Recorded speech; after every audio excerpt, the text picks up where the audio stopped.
Welcome to burning topic. Karnataka రాజకీయాల్లో పెను సంచలనం. ఊహించని మలుపుతో సౌత్ పాలిటిక్స్ ఒక్కసారిగా షేక్ అయ్యాయి. సిద్ధరామయ్య దిగిపోయారు. Congress trouble shooter DK Shivakumar CM పీఠం ఎక్కబోతున్నారు. అయితే డీకే అంటే కేవలం రాజకీయం మాత్రమే కాదు, అంతకు మించిన ఒక భారీ ఆర్థిక సామ్రాజ్యం. దేశంలోనే అత్యంత ధనిక ఎమ్మెల్యే అయిన డీకే శివకుమార్ రేంజ్ ఏంటి? ఆయన ఆస్తుల విలువ ఎంత? సిద్ధరామయ్య ఎందుకు తల వంచాల్సి వచ్చింది? తెలియాలంటే చూడండి.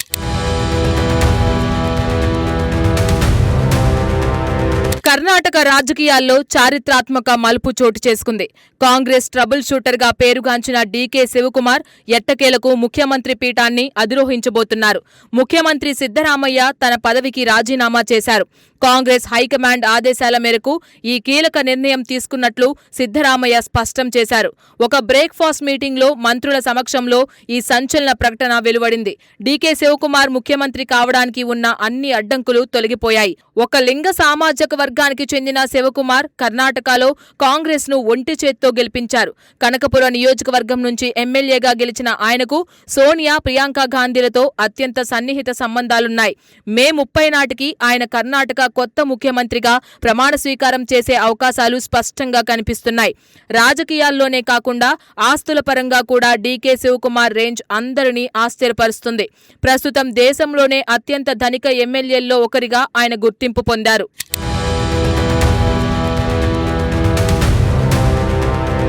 కేవలం డబ్బు మాత్రమే కాకుండా రకరకాల స్థిరాస్తులు ఆయన సొంతం. 2023 అసెంబ్లీ ఎన్నికల అఫిడవిట్ ప్రకారం ఆయన మొత్తం నికర ఆస్తుల విలువ 1413 కోట్ల రూపాయలుగా ఉంది.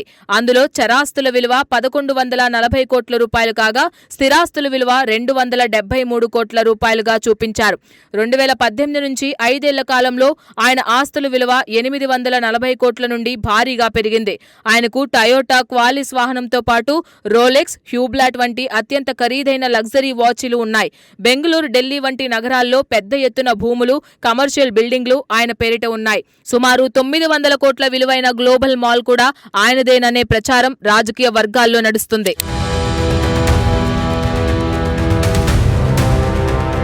డీకే శివకుమార్ కేవలం రాజకీయ నాయకుడు మాత్రమే కాదు, ఆయన విజయవంతమైన వ్యాపారవేత్త. ఈ రోజుల్లో చాలా మంది నేతలు బిజినెస్ చేస్తున్నట్లే ఆయన కూడా పలు రంగాల్లో పెట్టుబడులు పెట్టారు. రియల్ ఎస్టేట్ రంగంలో ఆయనకు భారీగా వ్యాపారాలున్నాయి. విద్యా సంస్థల నిర్వహణతో పాటు వ్యవసాయ రంగంలోనూ ఆయనకు మంచి పట్టు ఉంది. స్టాక్ మార్కెట్లో భారీగా పెట్టుబడులు పెట్టడంతో పాటు వివిధ కార్పొరేట్ కంపెనీలలో కోట్ల రూపాయల షేర్లు కలిగి ఉన్నారు. ఆయన భార్య పేరు మీద కూడా కోట్ల విలువైన వ్యవసాయ భూములు ఉన్నట్లు రికార్డులు చెబుతున్నాయి. అయితే ఆర్థికంగా ఎంత బలంగా ఉన్నప్పటికీ ఆయనపై 19 క్రిమినల్ కేసులు ఉన్నాయని అఫిడవిట్లో తెలిపారు. కేసుల సవాళ్లు ఎదుర్కొంటూనే ఆయన తన ఆర్థిక సామ్రాజ్యాన్ని, రాజకీయ బలాన్ని సమాంతరంగా పెంచుకుంటూ వచ్చారు. ఇప్పుడు ముఖ్యమంత్రి కాబోతుండటంతో ఆయన ఆస్తులు, వ్యాపారాల గురించిన చర్చలు దేశవ్యాప్తంగా జోరందుకున్నాయి. 2023లో కాంగ్రెస్ అధికారంలోకి వచ్చినప్పుడే డీకే శివకుమార్ సీఎం అవుతారని అందరూ భావించారు. కానీ అనుభవజ్ఞుడైన ఓబీసీ నేత సిద్ధరామయ్య వ్యూహాత్మకంగా పావులు కదిపి సీఎం పీఠాన్ని దక్కించుకున్నారు. అప్పట్లో ఇద్దరు నేతల మధ్య చెరిసగం కాలం ముఖ్యమంత్రిగా ఉండేలా అనధికారిక ఒప్పందం కుదిరిందని ప్రచారం సాగింది. అయితే తన పదవీకాలం ముగిసినా సిద్ధరామయ్య సీటు వదలకుండా కొనసాగేందుకు ప్రయత్నించారు. దీనితో డీకే శివకుమార్ హైకమాండ్ స్థాయిలో గట్టిగా ఒత్తిడి తీసుకువచ్చారు. ఢిల్లీ వేదికగా మల్లికార్జున ఖర్గే, రాహుల్ గాంధీలతో డీకే జరిపిన చర్చలు సఫలమయ్యాయి. పార్టీని గెలిపించిన నేతగా సీఎం పదవి పొందేందుకు తనకు పూర్తి అర్హతలు ఉన్నాయని ఆయన నిరూపించుకున్నారు. చివరికి హైకమాండ్ ఆదేశాలను గౌరవిస్తూ సిద్ధరామయ్య తన పదవిని త్యాగం చేయక తప్పలేదు. ఈ విధంగా తెర వెనుక నడిచిన సుదీర్ఘ రాజకీయ పోరాటానికి తెరపడుతూ డీకేకి లైన్ క్లియర్ అయింది.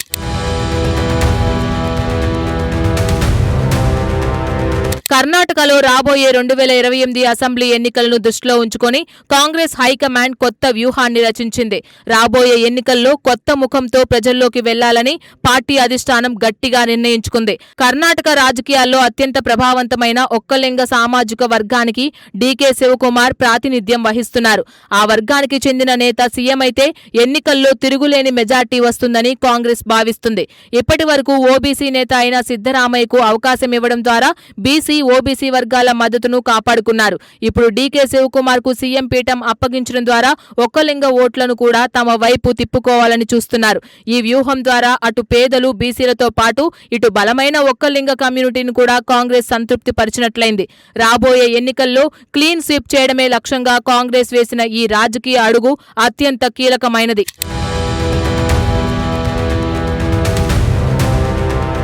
సిద్ధరామయ్య రాజీనామా ఉదంతం కర్ణాటక రాజకీయాల్లో తీవ్ర భావోద్వేగాలను నింపింది. బ్రేక్ఫాస్ట్ మీటింగ్లో సిద్ధరామయ్య, డీకే శివకుమార్ ఆలింగనం చేసుకున్న ఫోటోలు సోషల్ మీడియాలో విపరీతంగా వైరల్ అయ్యాయి. ఈ అధికార బదిలీ ప్రక్రియ చాలా సున్నితంగా సాగుతుంది. తనకు కేంద్ర పదవులు గాని, రాజ్యసభ సీటు గాని వద్దని, రాజకీయాల్లోనే కొనసాగుతానని సిద్ధరామయ్య స్పష్టం చేశారు. డీకే శివకుమార్ నేతృత్వంలో ఏర్పాటు కాబోయే కొత్త ప్రభుత్వంలో మంత్రుల వర్గ పునర్వ్యవస్థీకరణ జరగనుంది. సిద్ధరామయ్య అనుచరులు కూడా మంత్రివర్గంలో తగిన స్థానాలు కల్పించేలా సమతుల్యత కోసం ప్రయత్నాలు జరుగుతున్నాయి. ఈ పెద్ద మార్పు కర్ణాటక అభివృద్ధి, సంక్షేమ కార్యక్రమాలపై ఎలాంటి ప్రభావం చూపుతోందని ప్రజలు ఆసక్తిగా గమనిస్తున్నారు.